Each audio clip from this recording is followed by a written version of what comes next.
What's going on, everybody? You are now tuned in to the Triple M Boxing Channel, your source for all your boxing needs. And today, man, we got a very special guest. We The got the truth. truth in the building, Jordan McNaughton. Did I say your last name correctly? Yes, sir. That's it. Yes, sir. So pleasure Welcome, to man. have you here, Jordan, I man. You're appreciate it, fellas. currently, Thank you guys for having me. man, it's a blessing. You're currently 8-0 with 6 knockouts, man. Making waves in the Canadian scene, like I've been telling you off camera. I'm excited to shoot the shit with you, bro. It's gonna be a fun time. Me too, man. I've been waiting a little while. It's been a minute. Been looking forward to chopping it up with you guys. So Hell yeah, glad to be man. here. It's gonna be There sick, you go. man. It's gonna be sick. So let's get straight into it, man. I want to know a little bit more about your background and how you got into boxing because everyone that we ran into or everyone that we've had on the podcast, everyone has a different story of how they got into boxing. Some people got into it because there was nothing else around. Some people Hmm. were just angry childs, right? Like, A how lot, did you actually. get into Yeah, exactly. A A lot lot, of them. exactly, right? A A lot lot of of them them. were angry childs, right? But what's your story? How did you first get introduced into boxing? Yeah, I know, man. It's kind of the same, cliche story as everybody else, right? It was just one of those things. Like, I started late too. Kind of just after high school. I'm like, I've always been athletic. Didn't really, kind of hover to this sport, that sport, tried a little bit of everything. And back then it was like MMA was making like a big boom. And I'm like, shit, man. I was one of those little troubled kids growing up, couldn't keep his nose clean, always getting into some shit. So, um, yeah, just like went and originally I was gonna try MMA. There was a gym here called Knuckles back in like early 2000s, and I thought I'd give my uh give my all to a sport like that, something combat related. And I've never really been I'm not a ground guy, I'm not a wrestler, I'm not a jujitsu guy, I'm nothing but respect for that, but just wasn't really my lane. And uh kind of, my mom was like, all right, like this kid's getting into trouble all the time, we got to find some sort of outlet, we got to find something to do. And I ended up going to Knuckles to try it out. My current boxing coach, Jesse Bartlett, was the boxing coach there at the time. He was kind of breaking off from the Knuckles scene, and he said, "Hey, I'm gonna start my own boxing gym and kind of do my own thing." And kind of pushed me into going over there, and felt like it catered a little bit more to me.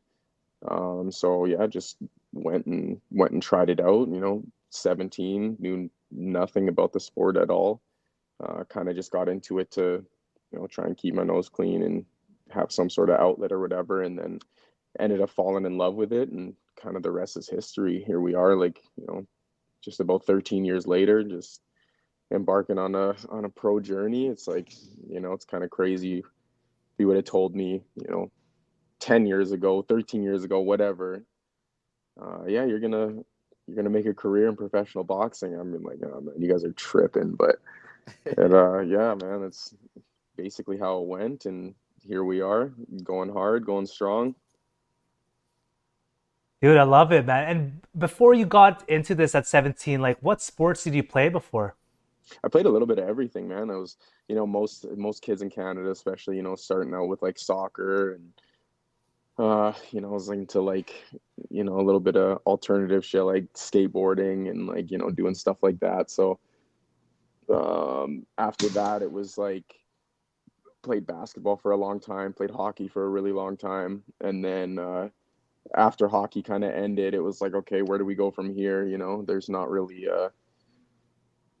a space for a little Yeah. guy like that in hockey, especially in such a hockey predominant country. It's like that's kind of our bread and butter for athletics. And I mean, lots of other sports too, like basketball, football, all that other stuff. Like we're coming up big time, so Canada's on the map for all sorts of athletics. But hockey's like that's a super competitive Oh yeah. space, so it's super hard to go in there. Now they say like the 0.0001% of guys actually Yeah. make a living playing hockey. And I was always like a really really undersized kid growing up like that too. So I'm like, oh no, there's some big boys, some heavy hitters out here. I don't know if I'm gonna match up with some of these guys, but yeah. Then luckily we just kind of. I had a buddy who back in the day was trying out for the Olympic team. This was probably in like '08, and I'm like, man, this is so cool. Like I would love to do something like that. So he kind of like influenced me to kind of take the boxing route. And yeah, like I said, found myself in the gym and just kind of fell in love with it after. And I was like, man, I could, I was a natural at it to start, and I'm like, man, this is something that we could maybe try and run with a little bit. So That's That's true. awesome, And man. look at you now, man. Look at you I now. know. We out here, who would have baby. thought, eh? Right? that We're trying, bro. We're trying. that's so sick, man. Now, as far as your amateur background goes, you did you try out for the Olympic team? So that was back in probably 2016. I got an invite to the Olympic trials, and kind of in the process of doing all that, I had tore my rotator cuff maybe a couple years before that. So that was something it's funny, man. That's way down the road figuring out what was actually wrong with that. But I'd messed my shoulder up, and then the week that I was supposed to leave for Montreal, I was running track and just pulled something in my foot really bad. And Oh, it's I mean it's it's sad to talk about, but at the end of the day, it was my decision, and I just wasn't ready to fight physically, and then mentally that plays a part too. And I still regret it to this day, not at least going and win, lose or draw, just saying that I had the experience, but something I missed out on, and it's unfortunate, but that was part of the plan, part of the journey, and it was what it was. And can't really be stuck in the past like that, dwelling on it. But that was definitely one thing that I regret not kind of diving in head first in. You know what I mean? Yeah, no, I agree with you, man. But you know how they say everything happens for a reason. Like, what if you did Exactly. go there, take an L, would have changed a Sure. few things, right? Yeah, 100%. Mentally, would that have been a damper on going forward in a boxing career, or would I have had a bad taste with the sport and ended up hating it and never doing it again? Like, you never really know. And like we were just saying, right? Like, these yeah, things happen for a reason. So just kind of make the best of what you got and play the cards you're dealt, and just try and run with it. absolutely. Man, let me ask you about your amateur career. Um, Ever since starting in an amateur, like how many fights did you have? Minimal, super minimal. It was I think I had about 30 Okay, that's a over lot in like a Canada. yeah, I mean, like in Canada, right? But it's like we got a few other guys out here who are in the 50s and 70s and all that stuff too. So in comparison, you look and you're like, man, I was kind of underexposed in that sense. But I always had a professional style.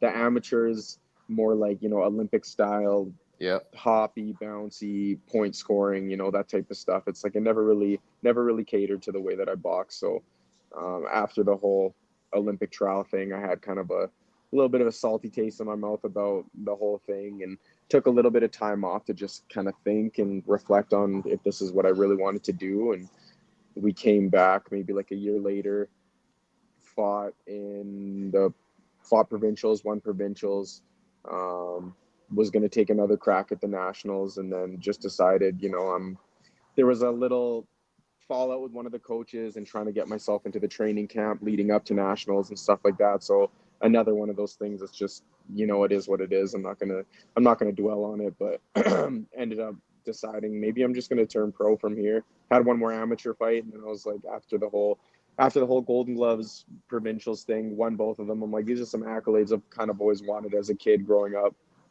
So kind of just took those fights, won them, had one more fight, and I was like, you know what, now's probably the time, which is probably I think 2018, 2019. I just decided, like, let's dive in, man. Let's give this pro thing a try. And we hello. Can't hear you. so, You didn't pay yeah, your sorry, I had a bills call either, coming in. I hey? just had to. Your Yeah, bills. nah, man. This is, you know what? Probably Oh, the the exact gym. same. I didn't pay my bills, and now they're looking for me. But at least my Wi-Fi worked. Yeah, right. So, well, where we picked up there? The So, pros. Jump into the pros, I guess. Yeah. So yes, 2019. I believe it was January 19th. I made my pro debut in Calgary. I How did it love it. go? And that was, yeah, how'd it go? It was good, man. It was good. Fought oh man, I can't think of the kid's name, but fought a guy from Mexico. Won 1-1. And yeah, I don't know. Just felt like it was a little bit more me, a little bit more natural. Um, no headgear and the little gloves and not getting not getting penalized for moving Yeah, around a ton like I like to yeah. do. You know what I mean? Not all tap tap tap point scoring and stuff. So I'm like, I kind of like this. I kind of like this a little bit more. It's funny Yeah, I because like that. we were talking to George and he said the same thing. I asked him, I'm like, man, why'd you turn pro? He's just like, man, I'm so sick of these judges in the amateur, all these Yeah, dude, rules. it's hard, man. Like, and especially like 90% of the guys that are out here being the deciding factor if you won or lose is like, or Yep, like they've never laced up a day in their life, yep, right? So it's yep. you're taking opinions from people who shouldn't have one in the first place. But yeah, just dealing with it's hard to badmouth the scene too, right? Because a lot of these guys are volunteers, and it's like this isn't their True. job, right? It's like which boxing Alberta, all amateur scenes, like we need people to help out the sport, right? But at the same time, you wish that there was a little bit more of like a qualification process Yeah, to get these and I people in here, because it's like as boxers, it's like I get that these guys, judges, refs, whatever, it's like they don't understand, but it's like, man, we day in day out, blood, sweat, and tears, like we put everything into this for them to be a little bit ignorant, for lack of a better word, and not be able to score a fight properly or whatever. And I'm not saying that's all refs, all judges, you know what I mean, but it's majority in, and I'm not even just going to say like amateur boxing period, you know what I yeah, mean, like across the Mm. map there's a lot of almost underqualified individuals who are kind of deciding your fate from the side of the ring, outside of the box perspective. So it's a little unfortunate because it is kind of a double-edged sword, but it's like we need them, but then like there's a lot of them we could do without. we need them, but we can do better, and that's why we're here, Exactly. man. We're here to talk about that scene. It's, as you know, boxing in Canada, it is getting bigger, but obviously it's not no hockey. Big That's time. why we're here to actually improve the sport, and that's why we talk about these stuff. Right. And we need guys like you too. Exactly. Yeah, All day, absolutely. man. I wanna ask you a few things, man, about your recent fight, man, because I was doing a little bit of research, Jordan. And when I found out with your recent fight against Rafael Santoro, you took it on a week's notice. Tell us about that, man. Like, what was going through your head? Were you just like, "Yeah, I'm ready to fight. Let's do it." Like, like how, what went Hey through your man, you stay mind? ready. You stay ready, you don't gotta get ready. You know the rule. There you Hey, go. But yeah, no, we came off finally we had pro boxing back in Calgary. Um for the first time in like 4 years. So we had co-promoted a show with 10th Street and My Gym Legacy, and put on the first fights in Calgary in 4 years. So it was like it was a good moment. It was a good moment for like the city and the boxing scene and everyone. And now we kind of have the ball rolling again. There's momentum in the city. Fights are back. Not just in Calgary, but Alberta, Canada. Like Yeah, we're kind of getting things popping again, so it's nice to see. But yeah, I just came off a win from a tough dude, Sean Archer from Quesnel, BC. It was a good fight back, a good test. Like super tough guy, really game. He's one of those mean, gritty dudes. So I felt like it was a perfect fight for my style to just like showcase some boxing and show these guys that I'm still here, man. I'm still doing my thing. But after that win, was feeling good.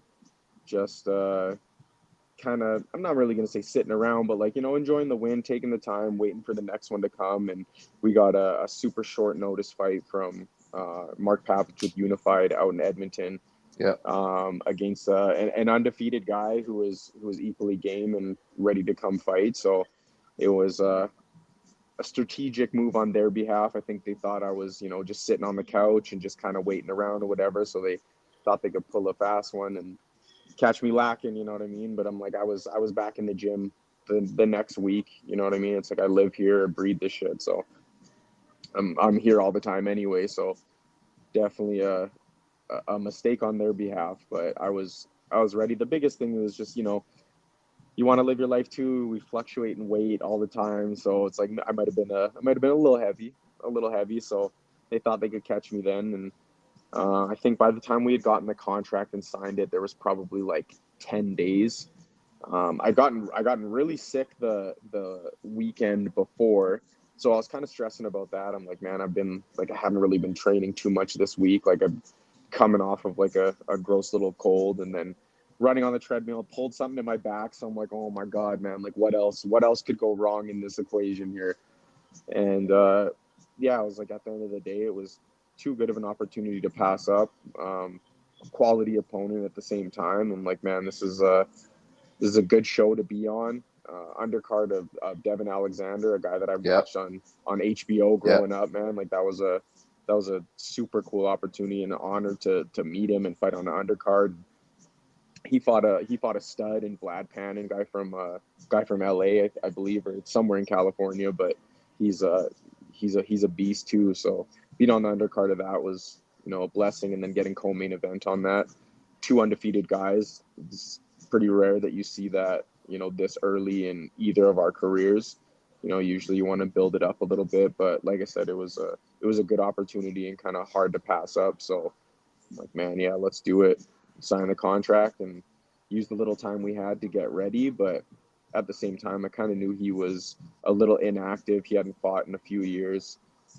I'm like, man, he's either been sitting on the couch doing absolutely nothing, or he's been reinventing himself, redefining himself in the gym, and maybe we're going to get the best version, or a version that we've never seen of this kid before. And sure enough, I think that's kind of what happened. He just showed up better than ever, and in return, kind of forces you to perform to that level and brings the best out of you. So it was a good experience overall, man. And it That's was a a great performance by you as well, man. yeah. You had I him was on the gonna Appreciate it, say. back man. foot the whole time. And like, mind you, It's yeah, hard. sure, he has the excuse where he hasn't fought in 3 years. You haven't fought in 1 month, but at the same time, like you said, he could be reinventing himself. You never know. Yeah, big time, big time. Especially from what we saw tape on him before. He looked like a completely different fighter. So I'd give him credit 100%. Him and his team obviously did some reinventing, and they definitely came back better versions for sure. But still wasn't good enough. Still wasn't good enough. And I was just Yeah, gonna right. say, man, I applaud you for doing that because obviously Appreciate on it. paper, one guy that's undefeated, and then you just called 10 days a week beforehand. Mm, You're obviously, they're trying to set you up for him to look good, but obviously it yeah, backfired. But exactly. and that's something that for you being the B side, man, I applaud you for actually just taking the risk and I just appreciate it, man. continuing your career, man. But one question though, because obviously you're 8-0 undefeated. How important it is to actually keep in the pro scene nowadays, obviously with the Floyd Mayweather effect. Just personally, in your opinion, how important is it to actually keep your O? I like that you said that, man, because like it really is that the Floyd effect, right? It was like that Floyd era where, you know, the attraction was being undefeated and being, Yeah, being an undefeated guy. It's like that's kind of what mattered. But I feel like as boxing kind of goes on and evolves, and we're getting, a lot more publicity and a lot of other fighters coming from different avenues and all that stuff.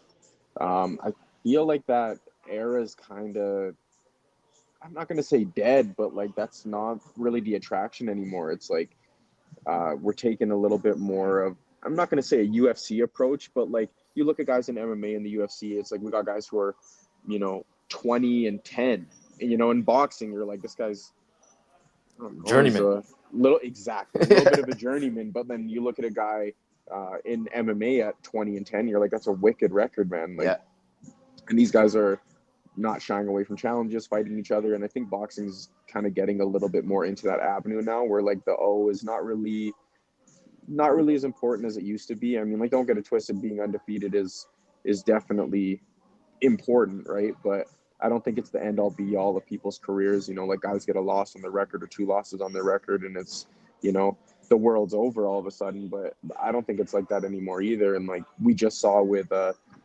Steve too, right? It's like, Steve's got, what, 6, 7 losses on his Yeah. record, man. But like, you look at him and you're like, man, that's not from a traditional boxing standpoint. It's like you would never guess who's beat this guy. You know what I Yeah. mean? Like he's keeping arguably the best 140 pounder in the world on the ropes the whole time, pushing him back, pressuring him the whole time. It's like you would I don't know, you would just never guess that Oh yeah. he's been beaten. You know what I mean? Like, so I think that stuff is perfect. Just having, a guy like that, like Steve's such a good ambassador for the sport, right? He's like, if you've met him or talked to him, it's like, he's the nicest guy in the world, right? But then he gets in there and he's the meanest dude in the world. Oh yeah. He's all business, right? So it's a blessing to, kind of watch him come up. And it's like, I've known Steve since I started boxing, since I was like 17. Wow. So it's been a long journey, like, together, and I've watched him, grow so much, and I've watched him rise and I've watched him fall like so many times. But like, the guy's resiliency is second to none. Like, he's just so like mentally headstrong and tough, and he's like a good role Absolutely. model for the rest of us too, especially, like all the boys over at Olympus too. It's like we all look up to him, and how could you not, man? Yeah. The guy's all class and all skill to match. So he's a perfect guy to have around in the gym, and just keeps everybody motivated. Absolutely, bro. He's a great role model, and he's a great example of just warrior mentality. He doesn't care Facts. if he Yep. loses. 100%. He's here to fight anyway, and that's old school boxing, man. Yeah. I really want that back, because before, man, like the Mike Tysons, the Muhammad Alis, they all got losses because they 100%. fight whoever you want him to fight, even Right. though it's bad for their styles. Styles make fights, even And though that's it's a the true worst fighter guy. at the end of the day, right? Like, Absolutely. right. They're just called warriors, right? And that's what Exactly. we want boxing to see again. And for you to take that approach, the same as Steve, obviously you're undefeated. It's good to keep that undefeated record, but if it sounds like you're just taking the bigger risk, or whoever comes in Yeah, next, you just 100%. take, man. That's And I'm getting older in this game too, right? So it's like I don't have a lot of time to be so meticulous with like this fight, that fight, all these options and stuff like that, man. It's like at the end of the day, it's like I got to try and, if I want to make even bigger waves, I got to make bigger moves too at the same time, right? So, Facts. 100%. like I said, the O is attractive, but it's not everything, and it's not as important as it used to be, which I like and like respect that. That's kind of the direction the sport's going in. Perfect. Yeah. Well, let's jump into that actually. Well, you talked about, like, choosing your fights or picking your fights. Here in Canada, obviously the pro scene, actually Western Canada, it's pretty tough. And we talked to a lot of boxers here. How hard has it been? Obviously you turned pro in what, 2019? Yeah. It's been 5 years. COVID really, we erased COVID. So about 4 years, and you have 8 fights. How tough is it to get a fight here in Canada? So I think that's the thing, especially after like the whole like COVID hiatus, and like, you want to be like, oh, my career was taken away, but it's like everybody was in the same boat for, those 2 years or whatever. We kind of all went through that stuff. So it's it was definitely frustrating, and it definitely put like just a halt on kind of everything. And then it was almost like we had finally built boxing up, like, Canada out east. It's always been Yeah. super important, and like more of like the mecca in Canada for boxing. But out west, we were building it up too, and then kind of COVID happened, and we watched so many gyms and so many promotions and organizations and stuff like that kind of crumble and go under, which is, expected at the same time. And then you see, sanctioning fees and commission fees and all these things like just blow up through the roof. So you can't give promoters a hard time on that aspect, because it's like, I'm not coughing up double the amount to rent the same guys to do the same thing. You know what I mean? So Yeah. it's you can't fault guys for, folding or not wanting to do it anymore or whatever. But especially out west, it's like we're not massive. We're not a massive space, and we're not super like, we're not super popular and known for boxing out here. So the pool's definitely a lot smaller. And then I think that's where you kind of find that difference between west and east, right? You see how they're doing it over there, and you're like, man, if we could adopt a little bit more of that, Yeah. of Yes. that style or mindset. It's like we have some dogs out here, man. Like, don't sleep on the West Coast. Like, there's so many of us out here that are not only skilled but like ready and willing to fight too. Right It's just away. Yeah. a little bit of underexposure, you know. Yep. I think it just takes time. Like with how everything is happening right now, especially on the West Coast, I truly do believe in the West Coast, man. We'll eventually get to the point where Montreal is. Like, hell, might even be the next 3 5 years. Because look at all the fights that are happening now Yeah. in Calgary, some in Agreed, man. BC too, right? So it's slowly happening. But with that said, Jordan, man, like, what's next for you, man? I know there's some things brewing up here, but it's not confirmed. But what's next, man? Yeah, we're just trying to, obviously stay ready and just focus on that aspect of it, and hopefully the team figures something out here soon. But we got another great show going on September 21st at here in Calgary at the Chinese Cultural Center. The Olympus boys are putting that one on. Angelo and George over there. I know those guys are working hard trying to get something going over here. But yeah, being a promoter's hard, but regardless, I think they'll pull something together here, and it's going to be a good show regardless if I get to be on it or not. Hopefully we can find somebody. Hopefully we can find a body for me, and yeah, man, just kind of just stay ready, and just in case we get the call or just in case we find an opponent or something like that, and I can just be ready to go. But regardless, like I said, if I'm on it or not, it's still going to be a good show. It's a stacked lineup. All the guys on the show are killers, so it's gonna be good regardless. But yeah, man, I'm just staying ready, just waiting for something. There's a lot of that in the game. That's kind of how it goes. Yep. That's good, man. I mean, it's good. It's good that you're staying ready. But yeah, the show. We can't wait to see you there, bro. We'll be there. Yeah, man, it's September gonna be like 21st. like I said, regardless if I'm fighting or not, like I'm still gonna be there to support, and regardless, watch a good night of fights or be in a good fight. I'll Yes, take either. sir. That's Preferably better. one That more than sounds the better. other, but yeah. That sounds better. Yeah. 100%, man. So if any of y'all watching this and you're a pro fighter, man, you want to fight Jordan, don't duck the smoke, man. Don't duck the smoke. Sign the contract. Just sign right Just here, man. Don't just be hit him up, ducking. man. Damn. Yeah, don't be ducking, right? Right? Because anyone can get it, right? Yes, sir. Anyone can Yes, get it, sir. right? Best believe. Right, best believe, man. Jordan, thanks for sitting down with us, man. Where can people find you? Absolutely, man. I'm on IG mainly. Jordan _the truth. Give me a follow, shoot me a message. I'm always open to talking boxing, and hopefully getting support and follow me on the journey, and we're just gonna keep running it up, man. Hell yeah, Hell man. yeah, bro. And we'll do this again, but obviously in person. Yeah, wicked, Yes, man. I'd in love No it. person would more, be no more sick, man. disconnect. No, we're not getting Yeah, disconnected no more, bro. it ain't Wi-Fi anymore. It's gonna be face to face. We gotta pay our bills before we meet, though, man. I'll make sure. Yeah. Actually, we don't have to anymore. We don't have to anymore. We're in person. Yeah, because we can do it Yeah, anywhere, we can do it anywhere. But exactly. next time I'm out there, man, or if you ever come out to BC, man, hit me up. I'll be down to show you around BC, right, I'd dog? love to, bro. I'd love to. Again, appreciate you, Jordan. And until next time, guys, we are the opposite of in, out. Thanks Peace. for having me, Out of guys. here.